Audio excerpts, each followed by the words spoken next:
រយៈពេលជាច្រើនទសវត្សរ៍មកហើយដែលក្រុមយ៉ាគូសាត្រូវបានគេចាត់ទុកថាជាអង្គការក្រិតកម្មដែលមានឥទ្ធិពលបំផុតមួយនៅក្នុងពិភពលោកខណៈពេលដែលក្រុមម៉ាហ្វៀតែងតែលាក់បាំងខ្លួននៅពីក្រោយសង្គមងងឹតក្រុមយ៉ាគូសាបានប្រព្រឹត្តនៅអំពើអក្រិតកម្មដោយបើកចំហពួកគេមានការិយាល័យរបស់ពួកគេបង្កើនអំណាចរបស់ពួកគេលើសពីក្រុមសង្គមងងឹតពួកគេបានកសាងកេរ្តិ៍ឈ្មោះរបស់ពួកគេតាមរយៈភាពស្មោះត្រង់ទំនៀមទម្លាប់និងភាពភ័យខ្លាចពួកគេគឺជាក្រុមដែលមានការរៀបចំបានល្អបំផុតក៏ដូចជាកាយសាហាវបំផុតមួយផងដែរនៅក្នុងប្រវត្តិសាស្ត្រពិភពលោកអញ្ចឹងថ្ងៃនេះពួកយើងនឹងទៅស្វែងយល់អំពីក្រុមយ៉ាគូសាយើងនឹងនិយាយអំពីប្រភពដើមការកើនឡើងនៃអំណាចនិងការធ្លាក់ចុះរបស់ក្រុមសង្គមងងឹតដ៏កាយសាហាវមួយនេះពាក្យថាយ៉ាគូសាមានដើមកំណើតមកពីពាក្យថា Oicho Kabu គឺជាប្រភេទហ្គេមបៀមួយរបស់ជប៉ុនដែលប្រៀបដូចជាបៀប៉ក់ក្តៀងយើងអញ្ចឹងហើយពាក្យថាយ៉ាគូសានេះត្រូវបានបំបែកចេញពី3ពាក្យដែលមានពាក្យថាយ៉ាស្មើនឹង8គូស្មើនឹង9សាមានន័យថា3ដែលបូកចូលគ្នាទៅគឺវាបាន20ដែលយើងដឹងហើយនៅពេលដែលគ្រាប់វាបាន20គឺស្មើនឹងញុកគឺជាចំនួនដែលអាក្រក់បំផុតដែលយើងអាចចាប់បានចំពោះប្រភពនៃសង្គមងងឹតមួយនេះពុំមាននរណាដឹងច្បាស់ទេថាតើក្រុមសង្គមងងឹតមួយនេះមានដើមកំណើតមកពីណានោះទេប៉ុន្តែមានការនិយាយថាក្រុមយ៉ាគូសានេះប្រហែលជាមានដើមកំណើតមកពីឋានៈសង្គមចំនួន2ទី1គឺក្រុម Tekiya គឺជាក្រុមពពួកមនុស្សដែលដើរលក់អីវ៉ាន់តាមដងផ្លូវនិងទី2គឺ Bokuto គឺជាក្រុមពពួកដែលមានតាក់ទងទៅនឹងបនលបែងខុសច្បាប់ក្រុមប្រភេទទី1គឺក្រុមប្រភេទ Tekiya ឋានៈនៃក្រុម Tekiya នេះគឺជាឋានៈដែលទាបជាងគេនៅក្នុងសម័យ Edo ប៉ុន្តែក្រោយមកដោយសារតែមានការប្រកួតប្រជែងពួកគេបានចាប់ផ្ដើមពូនគ្នាចាប់គ្នាជាក្រុមដែលនៅក្នុងពេលមានពិធីបុណ្យផ្សេងៗពួកគេនឹងបែងចែកឲ្យមានតូបសម្រាប់អ្នកលក់ផ្សេងៗគ្នាហើយពួកអ្នកលក់ទាំងអស់នោះត្រូវបង់លុយឲ្យក្រុមពួកគេដើម្បីជាធ្នូនិងថ្លៃការពារក្រោយមកនៅពេលដែលក្រុមនេះធំធាត់ឡើងពួកគេថែមទាំងអាចចូលរួមនៅក្នុងកិច្ចការរដ្ឋបាលរបស់មន្ត្រីមូលដ្ឋានទៀតផងក្រុមនេះគឺជាក្រុមដែលមានការបែងចែកនិងឋានៈនឹងក្រុមច្បាស់លាស់មែនទែនដែលក្រុមរបស់ពួកគេបានបែងចែកទៅជា Oyabun ដែលពាក្យនេះមានន័យថាចៅហ្វាយឬក៏លោកឪពុកនិង Kobun គឺគេសំដៅទៅលើសមាជិកក្រុមឬក៏កូនប្រុសក្រុមនេះបានបន្តនៅការរីកធំធាត់ឡើងរហូតដល់ពួកគេត្រូវបានទទួលស្គាល់ដោយរាជរដ្ឋាភិបាលនៅក្នុងសម័យនោះហើយពួកគេត្រូវបានរាជរដ្ឋាភិបាលផ្ដល់ការងារឲ្យពួកគេនិងមាននាមត្រកូលហើយមានដាវ2ផងដែរក្រុមទី2នេះគឺជាក្រុមពពួកដែលលេងល្បែងមានឈ្មោះថា Bakuto នៅដើមសម័យ Edo Period ក្រុមនេះមានឋានៈទាបជាងពពួកក្រុម Tekiya ទៅទៀតពពួកក្រុមនេះភាគច្រើនត្រូវបានគេឃើញថាសង្ងំលេងល្បែងនៅតាមប្រាសាទដែលគេបោះបង់ចោលពីពេញប្រទេសជប៉ុនបនល្បែងទាំងអស់នេះតែងតែមានបង្កប់នៅសេវាខ្ចីលុយខុសច្បាប់ហើយមានក្រុមពពួកអ្នកជើងកាងដើម្បីទារលុយខុសច្បាប់ផងដែររចនាសម្ព័ន្ធរបស់ Yakuza ជាច្រើនត្រូវបានកើតឡើងនៅក្នុងសម័យនេះបូករួមទាំងឈ្មោះ Yakuza ផងដែរនៅពាក់កណ្ដាលសម័យ Edo ដោយសារតែសេដ្ឋកិច្ចនិងការបែងចែកវណ្ណៈខ្លាំងក្រុម Yakuza បានចាប់ផ្ដើមធ្វើការរត់ពន្ធអីវ៉ាន់ខុសច្បាប់និងលក់នៅអីវ៉ាន់คล้ายៗនៅតាមទីផ្សារមកដល់សម័យនេះការទទួលយកនៅសមាជិកថ្មីរបស់ក្រុម Yakuza នៅតែបន្តទំនៀមទម្លាប់ដូចជាពពួកក្រុម Tekiya និងពួក Bakuto ដែលមានដូចជាការផឹកស្រាសាកេរវាងមេក្រុម Oyabun និងកូនក្រុម Kobun ហើយមានពិធីសច្ចាថាស្មោះស្ម័គ្រនឹងក្រុមផងដែរចំពោះ Yakuza ចំនួនថ្មីនេះប្រហែលជាលែងជាក្រុមតែមួយរួមគ្នាទៀតហើយដែលក្រុមនីមួយៗមានសកម្មភាពផ្សេងៗគ្នាតាំងពីការទារប្រាក់ខុសច្បាប់ការបោកប្រាស់ការជួញដូរគ្រឿងញៀន Cyber Crime ជាដើមអ្វីត្បិតតែពួកគេបានបែងចែកគ្នាបែបនេះមែនពួកគេនៅតែបន្ត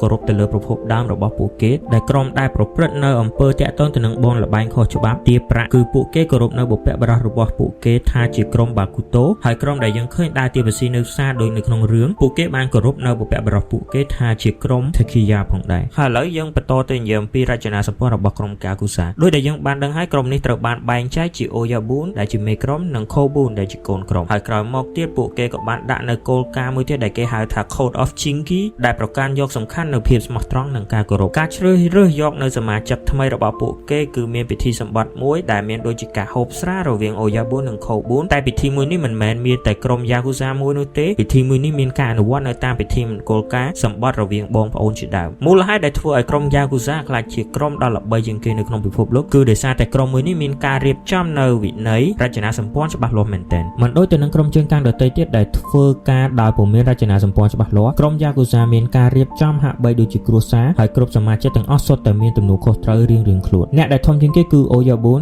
ដែលពេលខ្លះត្រូវបានគេហៅថា Komicho ដែលមានន័យថាមេក្រុមឬក៏ Kaicho ដែលមានន័យថា Chairman Oyabun មានអំណាចខ្លាំងជាងគេគ្រប់ការសម្រេចចិត្តដំណោះស្រាយទៅលើបញ្ហាផ្សេងៗគឺគាត់ជាអ្នកសម្រេចចិត្តទាំងអស់ Oyabun មិនមែនត្រឹមតែជាមេក្រុមនោះទេគឺពួកគេប្រៀបដូចទៅជាឪពុកប្រចាំក្រុមអញ្ចឹងហើយគ្រប់សមាជិកទាំងអស់តម្រូវឲ្យមានការគោរពនិងស្មោះត្រង់ទៅកាន់គាត់ទំនាក់ទំនងមួយនេះត្រូវបានគេហៅថា Oyabun Kobun Relationship relationship ដែលមានន័យថាទំនាក់ទំនងរវាងឪពុកនិងកូននៅពីក្រោមអូយ៉ាប៊ុនគឺមាន Wakagashira ដែលមានន័យថាកូនប្រុសច្បងដែលគេមានតួនាទីក្នុងការដឹកនាំសកម្មភាពទូទៅទាំងអស់អនុវត្តវិន័យគ្រប់គ្រងក្រុមជើងកាងដែលនៅក្នុងបង្គាប់ហើយនឹងប្រកាសថាបញ្ជារបស់មីក្រុមពួកគេត្រូវបានអនុវត្តនៅបន្តពីម្នាក់នេះទៀតគឺមានមនុស្សម្នាក់សំខាន់ទៀតដែលមានឈ្មោះថា Shategashira ដែលបកប្រែមកថាមានន័យថាប្អូនប្រុសរបស់មេក្រុមពួកគេមានតួនាទីសំខាន់មួយគឺដូចទៅនឹងអង្គរៈផ្ទាល់ខ្លួនរបស់មេក្រុមចិនបន្ទាប់មកទៀតគឺមាន Honbucho ដែលជាអ្នកគ្រប់គ្រងទូទៅរបស់មេក្រុមពួកគេគ្រប់គ្រងទៅលើផ្នែកហិរញ្ញវត្ថុនិងយុទ្ធសាស្ត្រផ្សេងៗបន្ទាប់ពីនេះត្រូវបានបន្ត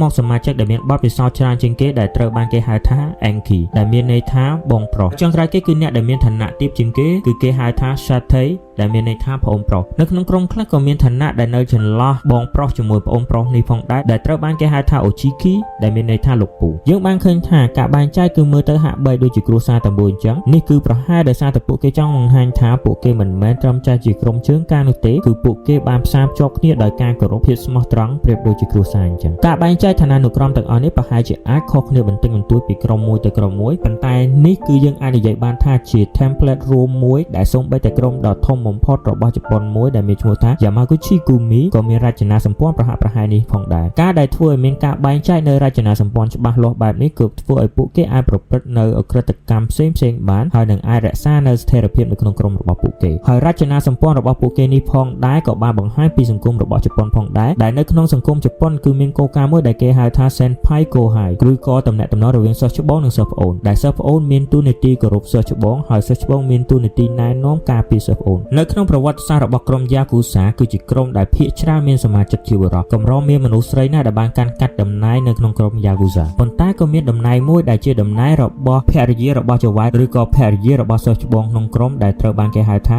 Anesa ដែលមានន័យថាបងស្រីធំនៅក្នុងករណីពិសេសខ្លះមនុស្សស្រីអាចងើបឡើងហើយបានដឹកនាំក្រុមផងដែរដូចជានៅក្នុងកំឡុងសតវត្សទី80លោកស្រី Fumiko Taoka ដែលជាភរិយារបស់មេក្រុម Yamaguchi Gumi បានដឹកនាំក្រុមបន្តពីប្តីរបស់គាត់ក្រោយពេលដែលស្វាមីរបស់គាត់បានស្លាប់ទៅនៅក្នុងកំឡុងសង្គ្រាមលោកលើកទី2ដោយសារតែមានការកែនទ័ពទៅធ្វើសង្គ្រាមដូចនេះធ្វើឲ្យក្រុម Yakuza ចាប់ផ្ដើមបាត់បង់នៅអំណាចរបស់ខ្លួនមានក្រុមជាច្រើនបាត់បង់នៅសមាជិកហើយប្រកាសរំសាយក្រុមចោលប៉ុន្តែនៅក្រោយពេលដែលសង្គ្រាមលោកលើកទី2ត្រូវបានបញ្ចប់ពួកគេបានកេងចំណេញអំពីវិបត្តិសេដ្ឋកិច្ចរបស់ប្រទេសជប៉ុនហើយក៏បានបង្កើតក្រុមនិងកសាងអំណាចឡើងវិញនៅក្នុងពេលនោះក្រៅពីពិធីផឹកស្រាសម្បត្តិរបស់ពួកគេក៏មានពិធីផ្សេងៗទៀតផងដែរដូចជា Yubitsume ឬក៏ Otoshime ឬក៏អាចនិយាយបានថាពិធីកាត់នៅម្រាមដៃដើម្បីជាការសុំទោសនៅពេលដែលមានសមាជិកក្រុមណាមួយធ្វើខុសទៅលើមេឬបកសម្ព័ន្ធរបស់ពួកគេត្រូវបានបញ្ជាឲ្យកាត់ម្រាមដៃដើម្បីជាការសុំទោសពេលនៃមួយនេះត្រូវបានបាត់បង់បន្តិចម្ដងដោយសារតែសមាជិកថ្មីមិនត្រូវបានបញ្ជាឲ្យកាត់នោះទេព្រោះវាងាយស្រួលឲ្យប៉ូលីសសម្គាល់មកលើពួកគេបានការធ្វើបែបនេះគឺវាទាក់ទងទៅនឹងជំនឿរបស់ប្រជាជនជប៉ុនមួយដែលគេជឿថាមនុស្សដែលមានម្រាមដៃតែ3គឺពិបាកនៅក្នុងការកាន់ដាវសាមូរ៉ាយហើយពួកគេត្រូវពឹងផ្អែកទៅលើក្រុមរបស់ពួកគេជាជាងការធ្វើអ្វីមួយដោយចិត្តឯងគ្រប់សមាជិក Yakuza ទាំងអស់សុទ្ធតែមានស័ក្តិពេញមួយតួខ្លួនសូម្បីតែប្រដាប់ភេទរបស់ពួកគេការសាក់នេះត្រូវបានគេហៅថា Erezumi ដែលការសាក់ទាំងអស់នេះភាគច្រើនគឺជាការសាក់ដោយដៃមិនមែនប្រើម៉ាស៊ីនដូចសពថ្ងៃនោះទេពួកគេបានប្រើនៅម្ជុលឫស្សីបូកជាមួយនឹងទឹកថ្នាំហើយការសាក់មួយនេះគឺវាឈឺចាប់ខ្លាំងមែនទែនហើយពេលខ្លះត្រូវប្រើរយៈពេលអស់ជាច្រើនឆ្នាំទើបអាចបញ្ចប់វាបានគួរឲ្យចាប់អារម្មណ៍នោះគឺសាក់ទាំងអស់នេះគឺត្រូវបានលាក់នៅក្រោមសម្លៀកបំពាក់វែងៗរបស់ពួកគេមូលហេតុដែលពួកគេលាក់សាក់របស់ពួកគេគឺប្រហែលជាដោយសារតែពួកគេមិនបានសាក់ដើម្បីបង្ហាញសាធារណជននោះទេប៉ុន្តែគឺដើម្បីបង្ហាញភាពស្មោះត្រង់និងអត្តសញ្ញាណរបស់ពួកគេនៅក្នុងអង្គការរបស់ពួកគេនៅក្នុងឆ្នាំ1963សមាជិក Yakuza មានប្រហែលជា 180,000 នាក់ប៉ុន្តែចាប់ពីពេលនោះមកក៏ចាប់ផ្ដើមមានការធ្លាក់ចុះដោយសារតែមានការតាមចាប់ពីប៉ូលីសនៅក្នុងឆ្នាំ1992គឺជា turning point មួយដោយសារតែមានការដាក់ចេញនៅគោលនយោបាយមួយដែលគេហៅថា Act on Prevention of Unjust Act by Organized Crime Group Member ដែលបានន័យថាគឺសកម្មភាពបង្ការនៅភាពដែលមិនត្រឹមត្រូវដោយសមាជិកនៃក្រុមប្រព្រឹត្តឧក្រិដ្ឋកម្មផ្សេងៗការដាក់ចេញនៃច្បាប់មួយនេះគឺបានធ្វើឲ្យអាជ្ញាធរមូលដ្ឋានមានអំណាចនិងរឹតបន្តឹងនៅសកម្មភាពរបស់ក្រុម Yakuza ហើយបន្តមកទៀតនៅក្នុងឆ្នាំ2010ប្រទេសជប៉ុនបានបន្តនៅក្នុងការដាក់នៅគោលនយោបាយមួយដែលគេហៅថា Yakuza Exclusion Ordinance ឬក៏ការដាក់ឲ្យក្រុម Yakuza នៅដាច់ពីគេឯងដែលមិនឲ្យសមាជិកនៃក្រុមមួយនេះចូលរួមនៅសកម្មភាពពាណិជ្ជកម្មហិរញ្ញវត្ថុនិងមិនឲ្យសូម្បីតែបើកកងធនាគារការធ្វើបែបនេះគឺធ្វើឲ្យក្រុម Yakuza ពិបាកនៅក្នុងការបង្កើតប្រាក់ចំណូលការរកនៅសមា មាជិកថ្មីៗនិងការពារមិនឲ្យពួកគេប្រព្រឹត្តឧក្រិដ្ឋកម្មដោយចំហនៅក្នុងចន្លោះឆ្នាំ1990ដល់ឆ្នាំ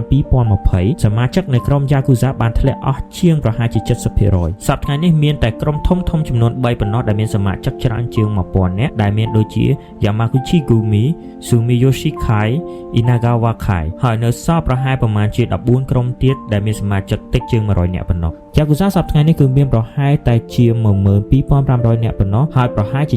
71% គឺរស់នៅប្រទេសជប៉ុនហើយពួកគេភាគច្រើនគឺរស់នៅតែសង្គមងងឹតតែប៉ុណ្ណោះការបង្ក្រាបពួកគេដោយប្រើប្រាស់ច្បាប់ដ៏តឹងរ៉ឹងការដាក់កំហិតផ្នែកសេដ្ឋកិច្ចបានធ្វើឲ្យពួកគេពិបាកក្នុងការធ្វើឧក្រិដ្ឋកម្មដោយចំហដូចមុនទៀតហើយក៏បានបាត់បង់សមាជិកជាច្រើនផងដែរនៅក្នុងប្រទេសជប៉ុនសប្តាហ៍ថ្ងៃនេះ Yakuza ត្រូវបានគេគិតថាជាក្រុមក្រៅសង្គមប៉ុន្តែពួកគេបានអះអាងថាពួកគេគឺជាអ្នកការពារប្រជាជនទូទៅនេះផងដែរនៅក្នុងតំបន់ខ្លះដែលពួកគេកាន់កាប់ពួកគេបានកំទេចនៅក្រុមផ្សេងៗដែលប្រព្រឹត្តនៅអំពើខុសច្បាប់ជាច្រើនលើសពីនេះពួកគេបានចូលរួមនៅក្នុងសង្គមផងដែរដែលក្នុងកំឡុងគ្រោះធម្មជាតិពួកគេបានជួយជំរាបប្រជាជនផ្ដល់ទឹកនិងអាហារមុនពេលដែលអាជ្ញាធរបានមកដល់ប៉ុន្តែអំពើល្អទាំងអស់នេះគឺមិនអាចលុបចោលនៅប្រវត្តិដែលគេនិយាយថាក្រុម Yakuza គឺបានជាប់ពាក់ព័ន្ធទៅនឹងអំពើឧក្រិដ្ឋកម្មជាច្រើនដូចជាការទារប្រាក់ខុសច្បាប់ការឆបោកការបើកបរល្បែងនិងអំពើហិង្សាផងដែរក្រុម Yakuza គឺជាផ្នែកមួយនៅក្នុងប្រវត្តិសាស្ត្រជប៉ុនដែលត្រូវបានគេយកទៅបង្ហាញនៅក្នុងរឿងនិង pop culture ជាច្រើនរហូតដល់មាន genre មួយដែលគេហៅថា Yakuza Eiga ដែលនិយាយអំពីច្បាប់ភាពស្មោះត្រង់អំពើហិង្សា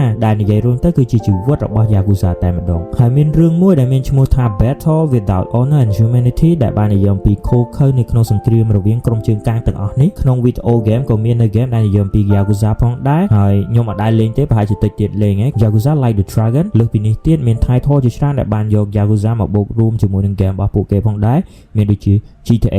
Hitman ជាដើមហើយបើទោះជាយ៉ាងណាក៏ដោយ Yakuza មែនតើគឺប្រហែលជាមិនដូចនៅក្នុង Media នោះទេដែលនៅក្នុងរឿងគេបាន romanticize Code of Honor របស់ពួកគេហើយបានធ្វើឲ្យមនុស្សជាច្រើនភ្លេចថាក្រុមនេះគឺជាក្រុមឧក្រិដ្ឋកម្មដ៏ធំបំផុតមួយនៅក្នុងប្រទេសជប៉ុនហើយសប្តាហ៍ថ្ងៃនេះក៏ខ្ញុំកំពុងតែមើល anime មួយដែលតាក់ទងទៅនឹង Yakuza ផងដែរគឺរឿង Sakamoto Day ហើយល្អសោចមែនតើខ្ញុំទៅមើលបានមួយ episode ទេចាំមើលខ្ញុំមើលចប់ខ្ញុំកំពុងគិតថាខ្ញុំគួរធ្វើវីដេអូពីរឿងហ្នឹងអត់អូខេអញ្ចឹងអ្នកនរគ្នាខ្ញុំ Miss Talk យើងជួបគ្នានៅវីដេអូក្រោយ